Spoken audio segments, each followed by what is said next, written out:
20वीं सदी के अंत तक संयुक्त राज्य अमेरिका ने लड़ाकू विमानन में विश्व में अग्रणी के रूप में अपनी स्थिति मजबूत कर ली थी। लॉकहीड मार्टिन के F-22 रैप्टर या नॉर्थरोप ग्रुमन के B-2 स्टील्थ बॉम्बर जैसे विमानों का आगमन एक ऐसा तकनीकी चमत्कार प्रतीत हो रहा था जिसका मुकाबला कोई भी देश नहीं कर सकता था। उस समय चीन सोवियत शैली के विमानों से अपने स्वयं के विमान विकसित करने की ओर अग्रसर था, लेकिन पिछले कुछ दशकों में स्थिति में आमूलचूल परिवर्तन आया है। आज चीन के आसमान में अमेरिकी दिखने वाले ज्यादा से ज्यादा विमान देखे जा सकते हैं और खुफिया रिपोर्टों में समान क्षमताओं के बीच एक चिंताजनक अंतर पहले ही सामने आ चुका है। तो क्या चीनी विकास अमेरिकी सैन्य विमानों के समान है या वे बिना किसी सुविचारित तकनीकी आधार के बनाई गई नकलें मात्र हैं? और हम अपने समय की सबसे महंगी और महत्वाकांक्षी परियोजना next generation aircraft dominance programme से शुरुआत करेंगे। जैसा कि हमें हाल ही में पता चला, इसी ढांचे के तहत बोइंग ने अमेरिकी वायुसेना के लिए एक नया अमेरिकी छठी पीढ़ी का विमान बनाने के लिए अपनी प्रतिस्पर्धी कंपनियों लॉकहीड और नॉर्थरोप के साथ एक अनुबंध हासिल किया। इस विमान को F-47 मिशन डिजाइन सीरीज नाम दिया गया था। अमेरिकी राष्ट्रपति के अनुसार F-47 का प्रायोगिक संस्करण लगभग 5 वर्षों से गुप्त रूप से उड़ान भर रहा है, जो अमेरिकी वायुसेना के 2020 के उस बयान के अनुरूप है जिसमें कहा गया था कि NGAD प्रोटोटाइप का उड़ान परीक्षण पहले ही शुरू हो चुका है। अगली पीढ़ी की वायुसेना के रूप में भी जाना जाने वाला F-47 जल्द ही लॉकहीड मार्टिन के F-22 रैप्टर्स के मौजूदा बेड़े की जगह लेगा। यह सिर्फ एक लड़ाकू विमान नहीं होगा, बल्कि वस्तुतः प्रणालियों के एक परिवार का केंद्रीय मस्तिष्क होगा, जिसे सहयोगी लड़ाकू ड्रोनों द्वारा पैक्स में और पैक्स के बाहर दोनों तरह से समर्थित किया जाएगा। नई पीढ़ी की लागत रैप्टर्स की तुलना में कम होगी, इसलिए वायुसेना का 200 से 300 ऐसे विमानों का बेड़ा खरीदने का गंभीर इरादा है, जो वर्तमान में उनके पास मौजूद F-22 विमानों की जगह लेंगे, जिनकी संख्या 180 से अधिक है। जैसी कि उम्मीद थी, यह विमान भयावह होगा, जिसमें कई अतिरिक्त स्टार फाइटिंग विशेषताएं होंगी जो इसे शौकिया दुश्मन के राडार से बेहतर ढंग से छिपाने में मदद करेंगी और वर्तमान छवियों में दिखाई देने वाले कैनार्ड विमान की वायुगतिकीय विशेषताओं को बेहतर बनाएंगे। इस लड़ाकू विमान में शक्तिशाली अगली पीढ़ी के अनुकूली प्रणोदन इंजन होंगे, जो 35,000 से 40,000 फीट तक की गति तक पहुंचने में सक्षम होंगे, जिससे यह मैक 2 से अधिक की अधिकतम गति बनाए रख सकेगा और इसकी परिचालन सीमा 100-500 किलोमीटर से अधिक होगी। F-47 झुंड और प्रसिद्ध दोनों संस्करणों में उपलब्ध होगा, जिसमें प्रौद्योगिकी का एक लचीला समूह होगा जिसे निर्धारित मिशन की आवश्यकताओं के अनुसार अनुकूलित किया जा सकेगा। इसके मुख्य हथियार हाइपरसोनिक मिसाइलें, ड्रोन और भविष्य में लड़ाकू लेजर भी होंगे, जिन्हें लॉकहीड जैसी अमेरिकी दिग्गज कंपनियां पहले से ही अपने लड़ाकू विमानों में एकीकृत कर रही हैं। दूसरी ओर चीनी छठी पीढ़ी का लड़ाकू विमान परियोजना अपने अमेरिकी समकक्ष की तुलना में कहीं अधिक गोपनीय और विस्तृत थी और अब भी है। हालांकि इस साल दिसंबर में सिचुआन के चेंगडू शहर के ऊपर रिमोट चेंगडू J-36 और शेनयांग J-50 के साथ परीक्षण उड़ानों की तस्वीरों ने विश्व मीडिया को इन सबसे बेतुके अनुमानों पर सचमुच अचंभित कर दिया। कम से कम हमने देखा कि भविष्य के चीनी लड़ाकू विमान को बिना तिहरे छत वाले पॉड के एक उड़ान परीक्षण डिजाइन भी मिला था और धड़ के आगे 26 अंक अंकित थे, जिसके आधार पर प्रारंभिक नाम J-36 दिया गया था। ऑनलाइन प्रसारित वीडियो की समीक्षा के बाद विश्लेषकों ने सुझाव दिया कि चेंगडू भारी J-36 का निर्माता था, जबकि शेनयांग संभवतः हल्के J-50 का निर्माता था, जिसे दिसंबर 2024 में भी देखा गया था। लेकिन ज्यादा दिलचस्प बात यह है कि क्या ये दोनों अगली पीढ़ी के लड़ाकू विमान बनाने के एक ही कार्यक्रम का हिस्सा हैं या समानांतर चलने वाले दो अलग अलग कार्यक्रम हैं। कुछ रिपोर्टों के अनुसार J-36 को एक घरेलू WS-15 मोटरसाइकिल या एक पूरी तरह से नई मोटरसाइकिल मिलेगी, जिसकी घोषणा सेलेस्टियल एम्पायर ने अभी तक सार्वजनिक रूप से नहीं की है। परिचालन सीमा के संदर्भ में इसकी सीमा 200 किलोमीटर होने की उम्मीद है, जो अमेरिकी NGAD से थोड़ी कम है। अमेरिकी और चीनी परियोजनाओं के बीच मुख्य अंतर नेटवर्क एकीकरण का स्तर हो सकता है। अमेरिकी लड़ाकू विमानों को C3ISR वैश्विक नियंत्रण, संचार, खुफिया, निगरानी और टोही प्रणाली के एक तत्व के रूप में बनाया जा रहा है, जो एक विशाल वितरित डेटा नेटवर्क में एक नोड के रूप में कार्य करेगा। चीनी सिद्धांत इस क्षेत्र में पिछड़ता जा रहा है और वैश्विक कवरेज के बिना सामरिक संरचनाओं के भीतर एकीकरण पर ध्यान केंद्रित कर रहा है। इसलिए इस समय NGAD अधिक महत्वाकांक्षी और तकनीकी रूप से उन्नत प्रतीत होता है। हालांकि चीनी लड़ाकू विमान उच्च सहन शक्ति और बेहतर उड़ान विशेषताओं का वादा करता है, लेकिन अगले दशक में संयुक्त राज्य अमेरिका द्वारा अपनी वायु प्रभुत्व प्रणाली में विकसित की गई विविध क्षमताओं की नकल करना असंभव होगा।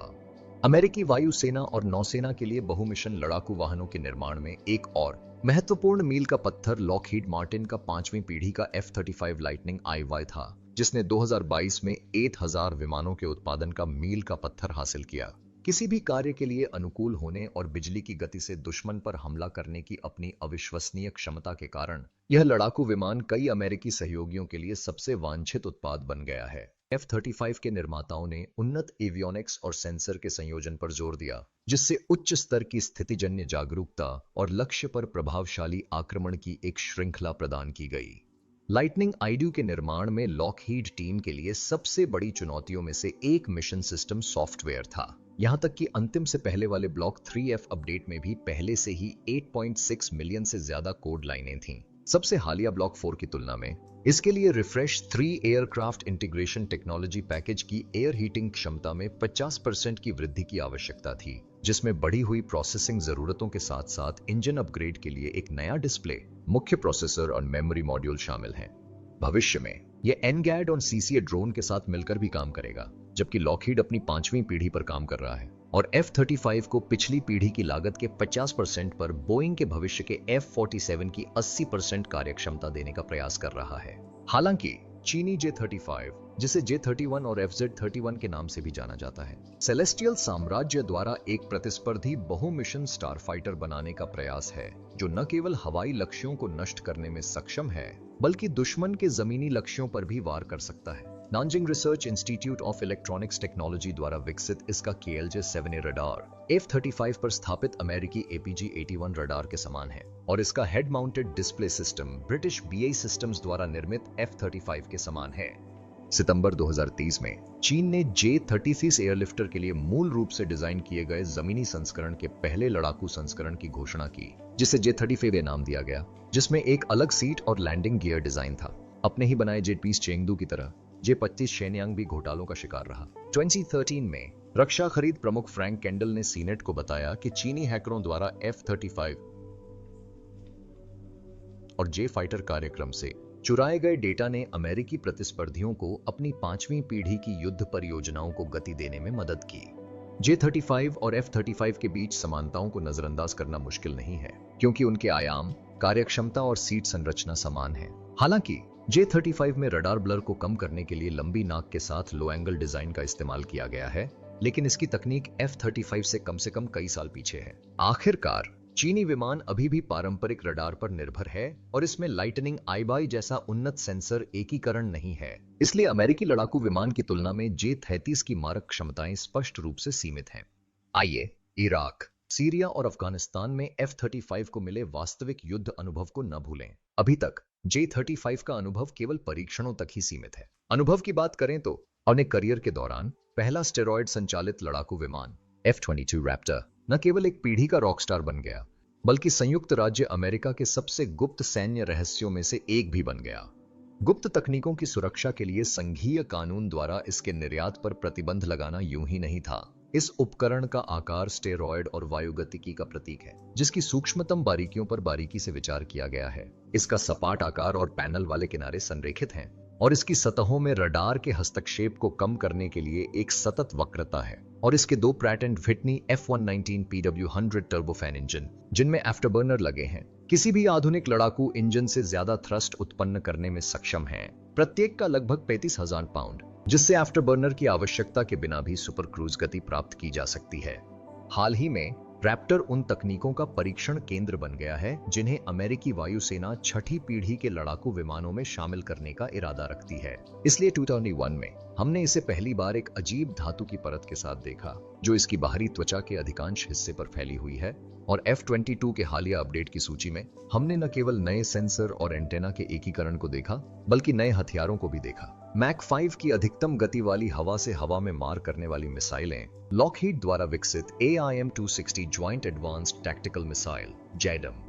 आज उन्नत F-22 ब्लॉक 30-43 अमेरिकी वायुसेना की सर्वोच्च प्राथमिकताओं में से एक है और अंगद पर चल रहे काम के बावजूद इसे लगातार अपडेट किया जाएगा। F-22 के जवाब में चीन ने चेंगडू J-20 बनाया, जिसे कर्स्ड ड्रैगन के नाम से भी जाना जाता है। यह 1-2 इंजन वाला कॉन्ट्रेल लड़ाकू विमान है जिसने चीन को दुनिया का दूसरा ऐसा देश बना दिया जिसने न केवल अपना कॉन्ट्रेल विमान विकसित किया, बल्कि उसका उत्पादन भी किया। इसमें एक विस्तारित धड़, उन्नत पंख और कैनार्ड शामिल है, जिससे इसकी गतिशीलता बढ़ी है। साथ ही इसके कॉन्ट्रेल की क्षमता भी कम हुई है। हाल ही में मीडिया में खबरें आईं कि चीन के पास F-22 के साथ युद्ध का अनुकरण करने में सफलता की 95% संभावना है। एकमात्र कमी यह थी कि चीन ने एक J-20 लड़ाकू विमान और 3 यूएवी का इस्तेमाल एक समूह में किया था, जबकि रैप्टर के खिलाफ आमने सामने की लड़ाई में कर्स्ड ड्रैगन की सफलता की वास्तविक संभावना 10% से भी कम आंकी गई थी। यह न भूलें कि आने वाले वर्षों में F-22 अपने वफादार विमानों के CCA ड्रोन के साथ मिलकर भी काम कर सकेगा। PRC लड़ाकू विमान 4 लंबी दूरी की PL-15 मिसाइलों और 2 छोटी दूरी की PL-10 मिसाइलों का इस्तेमाल हथियार के रूप में करता है। F-22 में 6 AIM-20 मध्यम दूरी की मिसाइलें और 2 F-20 छोटी दूरी की मिसाइलें हैं और इसमें 480 राउंड वाली 20 मिलीमीटर की M61A2 तोप है। और जैसा कि वियतनाम में F-4 फैंटम पायलटों के अनुभव से पता चलता है, हवाई लड़ाइयां अक्सर उन हथियारों की सीमा के भीतर समाप्त होती हैं जो J-20 के पास बिल्कुल नहीं है। J-20 का एक स्पष्ट लाभ 200 किलोमीटर से अधिक की रेंज हो सकती थी। अगर फ्लोक्विन मार्टिन ने F-22 के लिए हवाई ईंधन टैंक विकसित करने का काम न लिया होता, जिससे इसकी परिचालन रेंज 600 किलोमीटर तक बढ़ गई। इसके अलावा यह न भूलें कि जब तक इसके चीनी समकक्ष को अपेक्षित घरेलू WS-15 इंजन नहीं मिल जाते, तब तक इसे कम से कम F-20 की दक्षता तक पहुंचने के लिए बहुत काम करना होगा, जो बिना आफ्टरबर्नर के अपनी उच्च क्रूजिंग गति बनाए रखने में सक्षम है। लड़ाकू विमान बेशक अच्छे हैं, लेकिन वे हमारे अच्छे अग्निशामकों की जगह नहीं ले सकते। संयुक्त राज्य अमेरिका ने एक बार गुप्त त्रिभुजाकार आक्रमण विमान B-2 स्पिरिट के आगमन से दुनिया को चौंका दिया था। इस पर करदाताओं को 2 तो 13 अरब डॉलर की भारी भरकम लागत आई, लेकिन यूगोस्लाविया में नाटो अभियानों और अफगानिस्तान, इराक और लीबिया में युद्धों के दौरान इसने अपनी पूरी कमाई की। इसने बिना ईंधन भरे 30 घंटे से ज्यादा समय तक उड़ान भरी और दुश्मन के ठिकानों को सर्जिकल सटीकता से नष्ट किया। स्पिरिट का हथियार बेस 60,000 पाउंड तक गोला बारूद रख सकता है और परमाणु अभियानों के लिए इसमें 10 से 360 किलोटन तक के 16 B-61-7, ज्यादा शक्तिशाली 400 किलोटन B-61-11 या 8.2 मेगाटन के चौंका देने वाले B-81-3 विमान लॉन्च किए जा सकते हैं। और नॉर्ड्रुप के नए B-20 लड़ाकू विमानों द्वारा तेजी से प्रतिस्थापित किए जाने के बावजूद मौजूदा B-2 की कोई भी भावना कम नहीं हुई। तो ST-1 तक B-21 रेडर अपने पूर्वजों के पद चिन्हों पर चलता रहा। विशेष पहुंच कार्यक्रम के कई पहलू गोपनीय थे। हालांकि अगली पीढ़ी के इस लड़ाकू विमान के बारे में कुछ जानकारी 2015 में सामने आई। कुल मिलाकर हमलावर बमवर्षक के आकार में कोई बुनियादी दृश्य परिवर्तन नहीं हुआ है, लेकिन इसमें स्पिरिट की परिचित उम्र का अभाव है, इसलिए रेडर और भी बेहतर दिखता है। उच्च ऊंचाई, अत्यधिक कुशल उड़ान और लगभग शून्य रडार हस्ताक्षर के लिए अनुकूलित, चाहे आप इसे किसी भी तरह से देखें। इसके थोड़े छोटे आयामों के बावजूद मॉडल को एक लंबी बिना ईंधन वाली सीमा की पेशकश की गई थी, इसलिए BO-21 दुश्मन के विमान रोधी और क्षेत्र निरोधक सुरक्षा को भेदते समय यथासंभव स्वतंत्र महसूस करता है, जो लक्ष्य क्षेत्र से हजारों मील दूर हो सकता है। इस तरह की सीमा की ओर सबसे महत्वपूर्ण कदमों में से एक इंजनों की संख्या 4 से घटाकर 2 करना था, जैसा कि इसके पूर्वज की भावना में था, जिसका ईंधन अर्थव्यवस्था पर सकारात्मक प्रभाव पड़ेगा। और अपनी सफलता को और मजबूत करने के लिए सामान्य परमाणु मिसाइलों के अलावा यह नया उत्पाद लगभग निश्चित रूप से परमाणु सशस्त्र मिसाइलों वाली लंबी दूरी की AGM-1 से A-10 मिसाइलों से लैस होगा। इसके अलावा अमेरिकी वायुसेना ने बार बार B-21 में भविष्य के हथियारों के एकीकरण का जिक्र किया है, जो स्पष्ट रूप से ऊर्जा हथियारों और हाइपर एयरक्राफ्ट प्रोजेक्टाइल की ओर इशारा करता है। और अगर कृत्रिम बुद्धिमत्ता CCA के साथ बातचीत न करती तो हम कहां होते। आखिरकार रेडर NGAD सिस्टम परिवार का एक पूर्ण सदस्य बन जाएगा, जो अमेरिकी वायुसेना के बेड़े में नए लड़ाकू विमानों और अन्य विमानों के साथ मिलकर काम करेगा। चीन की प्रतिक्रिया भी अल्पकालिक रही है।